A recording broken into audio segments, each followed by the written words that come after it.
অনেক সময় আমাদের হয়তো কিছু ইমেজ থাকতে পারে অথবা কোনো ওয়েবসাইট থেকে হয়তো কোনো স্ক্রিনশট নিতে পারি, কোনো ডেটা টেবিল থাকতে পারে, কোনো পেপার কাটিং, কোনো বইয়ের কোনো অংশ, কোনো ডকুমেন্টের কোনো অংশ, সেখান থেকে আমরা ছবি স্ক্যান করে কোনো একটা ডেটা যদি আমাদের টাইপ করার প্রয়োজন হয়, এক্সেলে এন্ট্রি করার প্রয়োজন হয়, তো সেটা আমরা টাইপ না করে সরাসরি স্ক্যান করে বা ছবি তুলে বা কোনো ছবি থেকে কোনো অংশ বিশেষ আমরা সরাসরি এক্সেলে আমরা এক্সপোর্ট করতে পারবো। সেইটি আমরা দেখব, আমাদের টাইপ করতে হবে না এবং এই জিনিসগুলো এডিটেবল হবে। হয়তো কোনো ক্ষেত্রে কোনো একটা অংশ বিশেষ হয়তো আমাদের মিসিং হয়ে যেতে পারে, সেটি খুবই সামান্য। তো চলুন আমরা দেখব কীভাবে আমরা এই ইমেজ থেকে সরাসরি আমরা এক্সেলে সেটাকে নিয়ে যাব এবং সেটা এডিটেবল হবে। আমরা এই জন্য এক্সেল চালু করছি। এক্সেল আমরা ওপেন করে নিলাম। ওপেন করার পর আমরা নর্মালি তো হোম ট্যাবে থাকে, সেখান থেকে আমরা চলে যাচ্ছি ডেটা ট্যাবে। ডেটা ট্যাবে যাওয়ার পর আমরা এখান থেকে ফ্রম পিকচার ফ্রম ফাইল এখানে ক্লিক করে আমাদের যে ফাইলটি আমরা যে লোকেশনে রাখবো সেই লোকেশন থেকে আমরা ফাইলটি সিলেকশন করে ইনসার্ট ট্যাবে ক্লিক করব এবং ইনসার্ট ট্যাবে ক্লিক করার পর ডান দিকে আমরা দেখতে পাচ্ছি এই যে এখানে আমাদের এই টেবিলটি শো করছে এবং এখানে যে ডেটাগুলো রয়েছে এখানে আমরা দেখতে পাচ্ছি জানুয়ারি, ফেব্রুয়ারি এগুলো সব শো করছে এবং ইনকাম এক্সপেন্স এগুলো এখানে প্রত্যেকটা ডেটা এখানে শো করছে। আমরা চাইলে এখানে যদি কোনো ডেটা আমাদের কাছে অসঙ্গতিপূর্ণ মনে হয় সেখানে আমরা ক্লিক করে আমরা সেগুলোকে এডিট করে এক্সেপ্ট করে দিতে পারবো।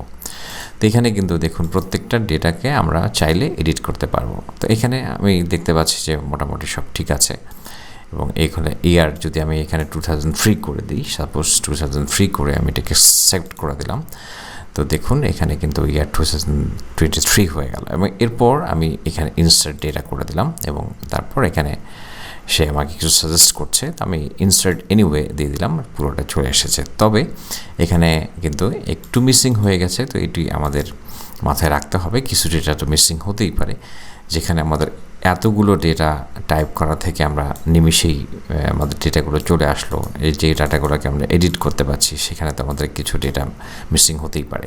তো এখানে আমাদের যেটি ছিল ইনকাম এক্সপেন্স এরকমটা ছিল, তো এখানে লেখা ছিল মান্থ ইনকাম এক্সপেন্স মনে হয়। তো সেই ডেটাগুলো আমাদের 3টা মাত্র ওয়ার্ড আমাদের হয়তো মিসিং হয়ে গেছে, কিন্তু অধিকাংশ ডেটাই তো আমরা পেয়েছি। তো এরপর আমরা কিন্তু এগুলোকে আমাদের মতো করে আমরা এখানে এডিট করতে পারবো, এগুলোকে চেঞ্জ করতে পারবো, এগুলোকে আমাদের মতো করে ব্যবহার করতে পারবো। তো চমৎকারভাবে আমরা খুব সহজেই ইমেজ থেকে আমরা মাইক্রোসফট এক্সেলে সরাসরি ব্যবহার করতে পারি। তো এটার জন্য আসলে আমাদের এক্সেলের হয়তো যারা আমরা ব্যবহার করছি সবাই হয়তো এটাকে ব্যবহার করতে পারছি না, যারা পুরাতন ফিচারগুলো ব্যবহার করেন। তো এই জন্য আসলে সবসময় আপডেটেড ভার্সনগুলো ব্যবহার করতে হয়। তো আমরা আসলে অনেকেই আপডেটেড ভার্সনগুলো ব্যবহার করতে চাই না, পুরাতন ভার্সনগুলোই ব্যবহার করে থাকি। এটা এই জন্য অফিস 365 ভার্সনটি ব্যবহার করতে হবে। মনে হয় অফিস 2021 ভার্সন 2021 ভার্সনটিতে এই ফিচারটি থাকতেও পারে। তো এই জন্য আপডেটেড ফিচারগুলো আমাদের সবসময় ব্যবহার করার চেষ্টা করতে হবে। তো আশা করছি টিউটোরিয়ালটি আপনার ভালো লেগেছে। যদি ভালো লেগে থাকে তাহলে অবশ্যই লাইক এবং কমেন্ট করবেন এবং এরকম আপডেট ফিচারগুলো জানার জন্য চ্যানেলটি সাবস্ক্রাইব করে রাখুন এবং আপনার মূল্যবান মতামত দিয়ে আমাদেরকে সমৃদ্ধ করবেন। ভালো থাকবেন।